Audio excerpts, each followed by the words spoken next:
In the tales of South African history, one name shines brightly as a symbol of unwavering commitment, resilience, and the relentless pursuit of justice and equality: Steve Bantu Biko. Born December 18, 1946, his life's journey unfolded against the backdrop of apartheid, a system that brought immense suffering and racial injustice to South Africa. Apartheid wasn't just a word, it was a brutal system that tore apart the fabric of society. It divided people along racial lines, stripping away traditions and cultures, and ruthlessly exploited the nation's resources. In this challenging environment, Steve Biko's humble beginnings paved the way for an extraordinary path. His story is a powerful example of resilience and the unwavering pursuit of justice, a story that reaches far beyond the borders of South Africa. Steve Biko became a symbol of hope in the face of oppression. Welcome to another episode of the Natives' Journals, where we explore the remarkable history of individuals who have shaped the world. In today's episode, we will explore the life and times of Steve Bantu Biko, from his early years to his pivotal role in the Black consciousness movement. As we explore his life, extraordinary accomplishments, and indelible legacy, we unearth a narrative that unveils one of the greatest leaders in South African history. Our journey into the life of Steve Biko begins appropriately in the town of Ginsberg Township, now called the Eastern Cape province of South Africa, in South Africa's Eastern Cape, where he was raised. His birth would have a profound and lasting impact on his country and the world. Though at the time, few could have predicted this child's impact on history. Steve Biko was the third child in a family of 4 siblings. His parents, Mzingai Matthew, a police officer, and Alice Mamsete Biko, were hard-working individuals who toiled to provide for their children. As a child, Steve displayed an innate curiosity about the world. He was an avid reader, often losing himself in the pages of books that ignited his imagination. He was often described as being a bright but rebellious child. In his formative years, Ginsberg Township was a vibrant hub of cultural activity, where the echoes of Xhosa traditions reverberated through the streets. This environment nurtured Steve's sense of identity and belonging, a connection to his roots that would later inform his activism. However, life in Ginsberg Township was not just a tale of innocence and discovery. It was a stark contrast of existence. South Africa's apartheid regime cast a long shadow, and even as a child, Steve Biko was keenly aware of the injustice surrounding him.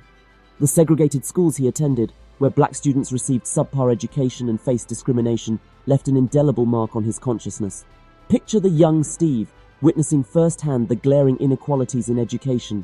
This experience, along with the racial prejudice he encountered daily, served as a crucible for his increasing awareness of the social injustices of his country. During these early years, the seeds of activism were sown in his heart. The idea of a South Africa free from racial discrimination began to take root. Given his rebellious nature, it was no surprise when he was expelled from his high school for supposed anti-establishment behavior. Nevertheless, true to his nature, even that setback did little to stop him from pursuing an education. He was enrolled in a relatively liberal boarding college in Marianne Hill, Natal, called St. Francis College. In 1966, he was not only able to graduate from St. Francis, but he went on to study medicine at the University of Natal in the same year. The university experience during the mid-1960s marked a significant turning point for Steve Biko. It was here that he encountered the stark reality of racial prejudice, as apartheid's tentacles extended into the very institutions meant to nurture intellectual growth. The discrimination he faced within the university fueled his determination to challenge the oppressive system at its core. One could say that his experiences at the University of Natal Medical School served as a double-edged sword. Here, the budding activist was first exposed to activism and simultaneously disillusioned by racism, prejudice, inequality, and apartheid. At the University of Natal Medical School, Biko found himself immersed in an academic environment where the color of one's skin often determined one's destiny. Racial discrimination persisted, casting a long shadow over the pursuit of knowledge. However, Biko and his fellow black students were not deterred. They began to organize and voice their discontent, demanding an end to apartheid's grip on education. The need to organize, express their dissent, and rebel against the oppressive power structures that deemed them inferior encouraged them to join the National Union of South African Students, NUSS. National Union of South Africa Students, NUSS, was a multiracial moderate activism group that served as the students' voice against apartheid. The main aim of this organization was to advocate for the right of black people in South Africa to participate in spaces and activities that had previously been the birthright of whites. Despite this seemingly noble aim, young Biko would soon grow dissatisfied with the new SAS group. Much like the larger social structure of the country, South Africa, the National Union of South Africa, students mainly comprised white liberal students. Even worse was that the black students, the primary victims of apartheid, were mostly relegated to second-class members in the organization. One such instance where this was most obvious was in a new SAS conference the group held in 1967. In this conference, the white and Indian members of the group were allocated dormitory rooms correctly, while the black students were forced to bunk together in a church nearby. Frustrated by this continued insensitivity to the plight of black students like him, he soon realized the need to ditch the idea of non-racial activism. It became clear to him that if black people ever had any hope of fighting against the vice of apartheid, their goals had to go beyond just simply allowing blacks to participate in white South African society. The society itself needed to be restructured to reflect the reality of the black majority. In this context, he co-founded the All-Black South African Students Organization, SASO, in 1968. SASO aimed to provide a platform for black students to unite, voice their grievances, and foster a sense of pride in their identity. By 1969, the die was cast.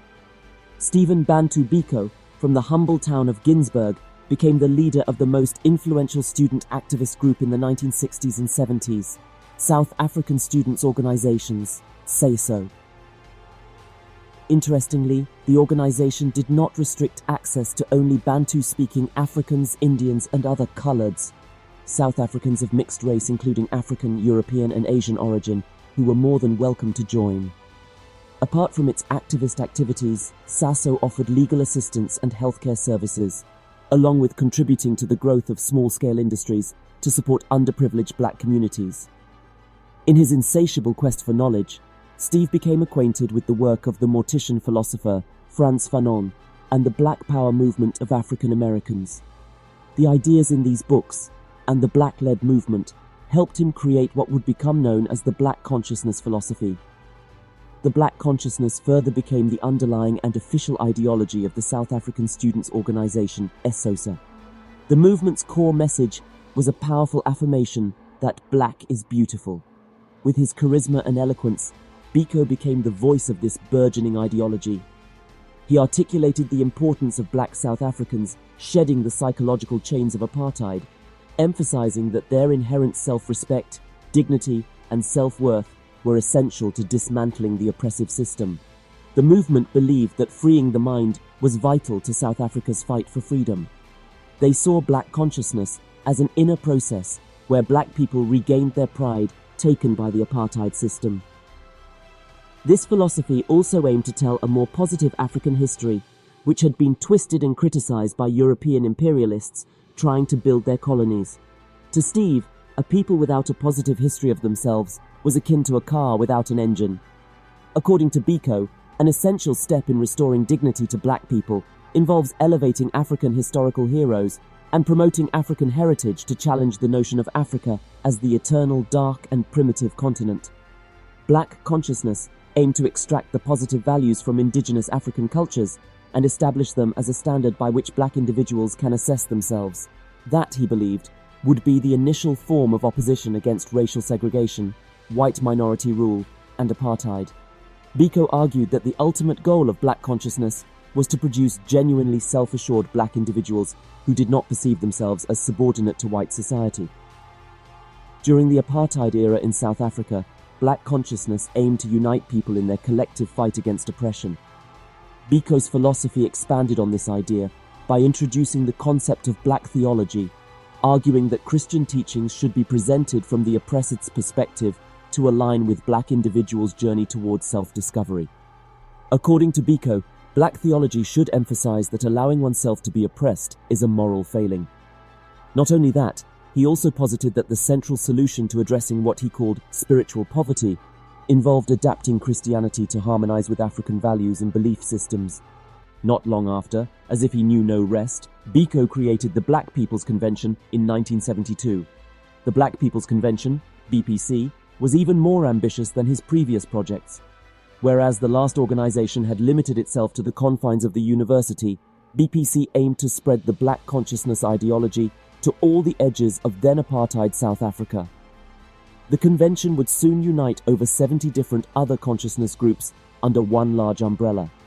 Some organizations merged under it include his previous creation, the South African Students' Movement, SASO, the National Association of Youth Organizations, and the Black Workers Project. Biko's activism took various forms, from organizing community programs to advocating for improved access to education and healthcare for black communities. His influence extended into the heart of apartheid-controlled South Africa, where the black consciousness movement empowered individuals at the grassroots level. As a result of his activities with the Black People's Convention, BPC, he was promptly expelled from the University of Natal in 1972. Not allowing that to set him back, he immediately threw everything he had into the convention and began working full-time for the Black Community Program in Durban. As the 1970s unfolded in South Africa, Biko's influence reverberated across South African universities, galvanizing students from diverse backgrounds. These young activists fervently embraced their cultural heritage, languages, and identity. They began to organize programs and initiatives within their communities, fostering a sense of pride and resilience. Biko's passionate advocacy for black empowerment and rejecting apartheid's dehumanizing ideology had garnered international attention.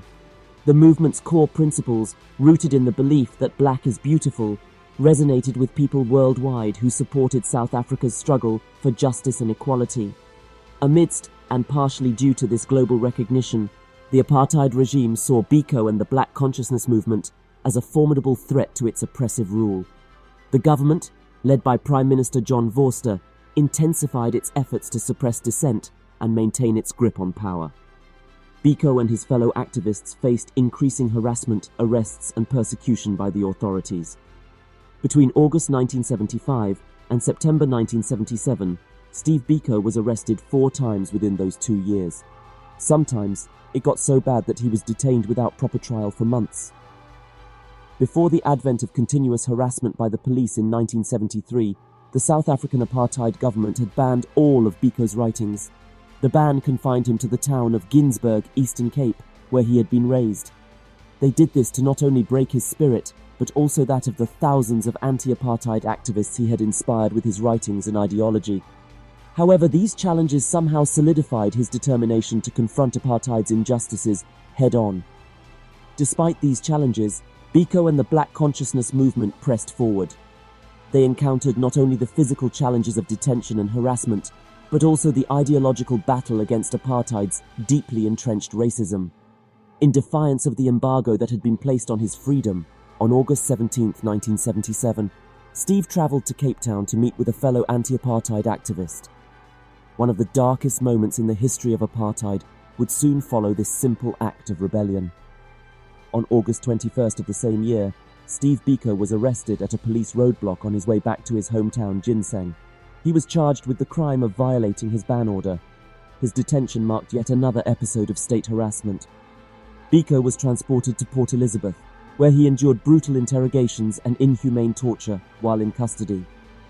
Tragically, Biko's physical and psychological torment at the hands of the authorities took a fatal turn. By September 11, 1977, Biko, suffering from severe head injuries, had slipped into a continual semi-conscious state.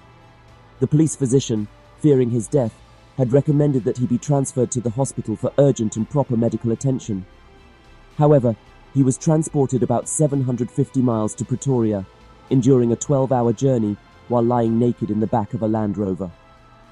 Just a few hours later, on September 12, 1977, he sadly died alone and still naked at 30, lying on the cell floor in Pretoria Central Prison, having suffered brain damage. His death sent shockwaves worldwide, sparking international outrage and condemnation of apartheid. It was a profound loss for the anti-apartheid movement, South Africa, and the global community. Steve Biko's legacy, however, transcended the confines of time and place. His death served as a rallying cry, galvanizing the resolve of those who yearned to end apartheid's injustices. His funeral was attended by over 20,000 people from all over the country.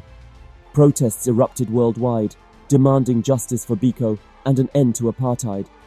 The United Nations, too, expressed its condemnation of the South African government's actions. Despite the then-apartheid government's best efforts to quell the protests by banning more than 18 activist groups, the damage had already been done, and there was no going back. In the years that followed, Steve Biko's ideas and principles continued to inspire the struggle against apartheid. His writings, particularly his seminal work I Write What I Like, became manifestos of resistance. The book was published in 1979 by Harper and Row. Of some of his columns, articles and writings, these columns had previously been published in the South Africa Student Organisation Journal under the pseudonym of Frank Talk. Biko's message of self-respect, self-reliance, and the rejection of psychological oppression resonated deeply with black South Africans. The black consciousness movement, despite the loss of its charismatic leader, persisted.